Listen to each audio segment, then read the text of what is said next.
भाई एक और बच्चा कुछ लेके आ गया है, ले लीजिए भाई।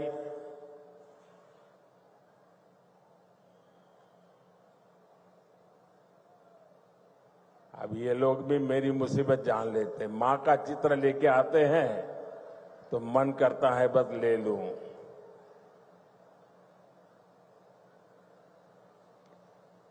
दे दो बेटे, ये मेरे साथी हैं, पीछे अपना नाम पता लिख लेना, मैं कलेक्ट कर लूंगा इसको, आपको चिट्ठी लिखूंगा। जरा ये लेकर के दे दीजिए भी एसपी जी वालों को। साथियों, किसी भी क्षेत्र के तेज विकास के लिए तेज कनेक्टिविटी बहुत जरूरी है। इसलिए हमारी सरकार का बहुत अधिक फोकस नॉर्थ ईस्ट में कनेक्टिविटी पर रहा है। रोड, रेल, एयर जैसी physical connectivity, 5G, internet, broadband जैसी डिजिटल कनेक्टिविटी, इससे आप लोगों को सुविधा मिली, जीवन आसान हुआ, बिजनेस करना आसान हुआ। इस कनेक्टिविटी से आप लोगों के लिए घूमना फिरना आसान हुआ, टूरिज्म का विस्तार हुआ और इसने यहां के हमारे नौजवानों के लिए नौकरी के, रोजगार के नए अवसर भी बनाए। साथियों, कनेक्टिविटी के इस महाअभियान का असम को भी बहुत लाभ मिला है। मैं आपको एक उदाहरण देता हूं। आजादी के 6 दशक तक दिल्ली में कांग्रेस की सरकार रही। असम में दशकों तक कांग्रेस रही, लेकिन कांग्रेस ने 60-65 सालों में ब्रह्मपुत्र पर सिर्फ 3 पुल बनाए। 60-65 साल में 3।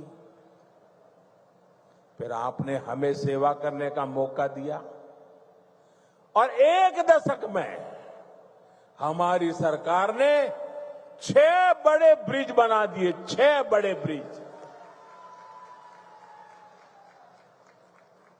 अब मुझे बताइए, इतना काम करेंगे तो आप खुश होंगे कि नहीं होंगे? आपके आशीर्वाद मिलेंगे कि नहीं मिलेंगे? आपका प्यार मिलेगा कि नहीं मिलेगा? आप खुश हैं ना? मैं और भी काम करना चाहता हूं, बस आशीर्वाद देते रहिए।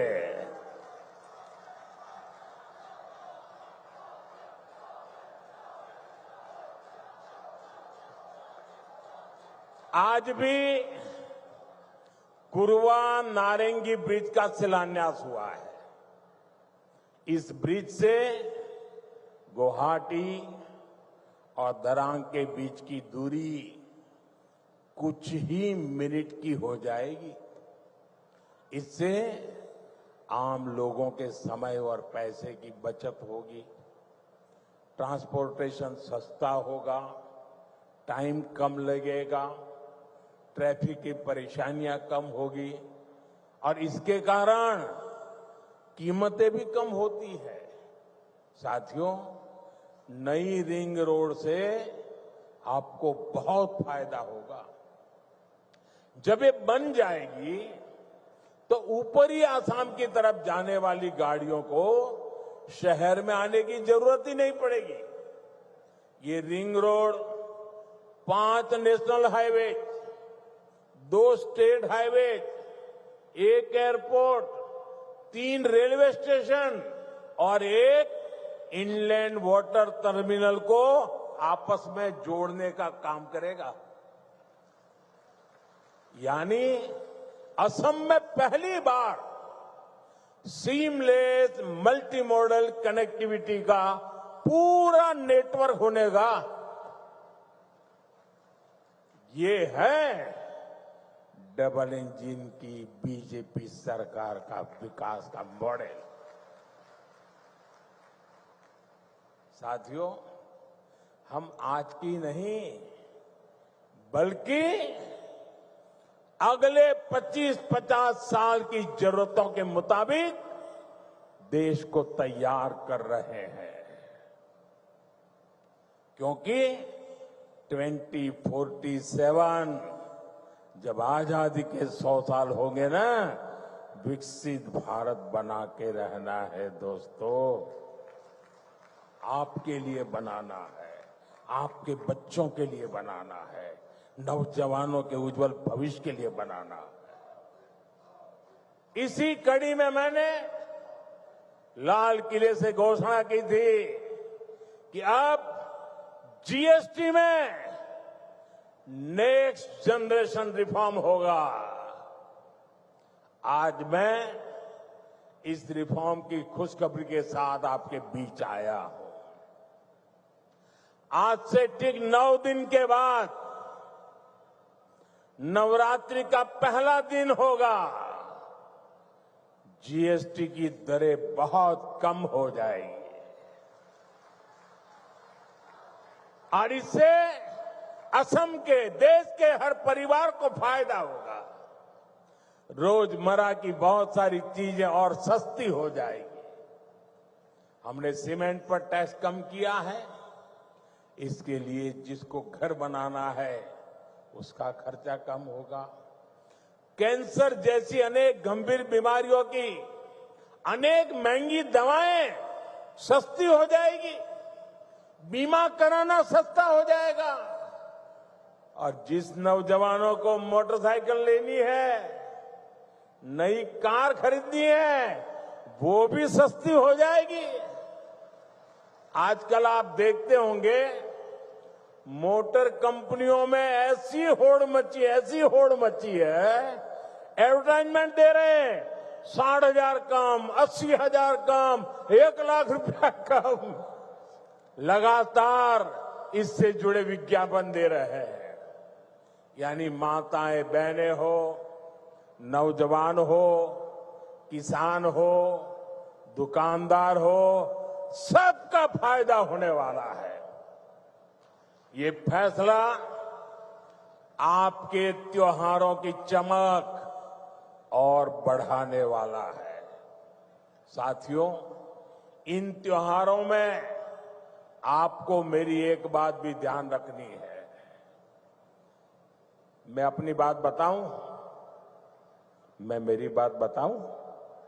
आप कहो तो बताऊं? सबके सब हाथ ऊपर करके बताइए, बताऊं? मेरी बात मानोगे? बैठो बेटा, बैठो। थैंक यू बेटा, थैंक यू। उसको तकलीफ मत दीजिए, उसको शारीरिक तकलीफ है। प्लीज उसको परेशान मत कीजिए, ले लेंगे। जरा कैमरामैन वो चिट्ठी ले लो, उनसे चिट्ठी ले लो। कोई नौजवान, बैठो बेटा, आप परेशान मत होना, उसको परेशान मत कीजिए। अरे भाई, उसको तकलीफ हो रही है भाई। मेरा प्रणाम भैया, उसको परेशान मत कीजिए प्लीज। उसको, मुझे अच्छा नहीं लगता है भैया, प्लीज। आप यहां तक आए, शरीर को इतना कष्ट देकर के आए, मैं आपका आभारी हूं। साथियों, जरा फिर से हाथ करके बताइए, मैं जो कहूंगा मेरी बात मानोगे? ऐसा नहीं, सबका हाथ ऊपर होना चाहिए, उधर भी। मेरी बात मानोगे? पक्का मानोगे? इतना कर लीजिए, देश आगे बढ़ जाएगा। दोस्तों, मेरे लिए नहीं, मैं आपसे देश के लिए मांग रहा हूं। मैं आपसे आपके बच्चों के उज्जवल भविष्य के लिए मांग रहा हूं। और मैं आपसे यही कहता हूं कि आप मुझे वादा कीजिए, अब जो भी खरीदेंगे वो स्वदेशी होगा। खरीदेंगे, स्वदेशी खरीदेंगे, मेड इन इंडिया खरीदेंगे। और मेरी स्वदेशी की व्याख्या बहुत सिंपल है। कंपनी किसी भी देश से क्यों ना आई हो, नाम किसी भी देश का क्यों न हो, लेकिन वो हिंदुस्तान में ही बना होना चाहिए।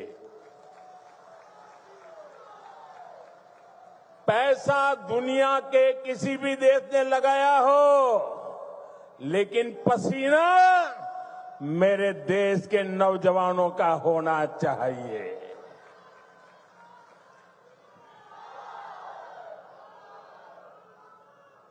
उस जो भी मेड इन इंडिया होगा, उसमें मेरे भारत की मिट्टी की महक होनी चाहिए। ऐसा सामान खरीदेंगे रे, खरीदेंगे रे? जरा हाथ ऊपर करके बताइए, खरीदेंगे रे? सबके साथ जोर से बताइए, खरीदेंगे?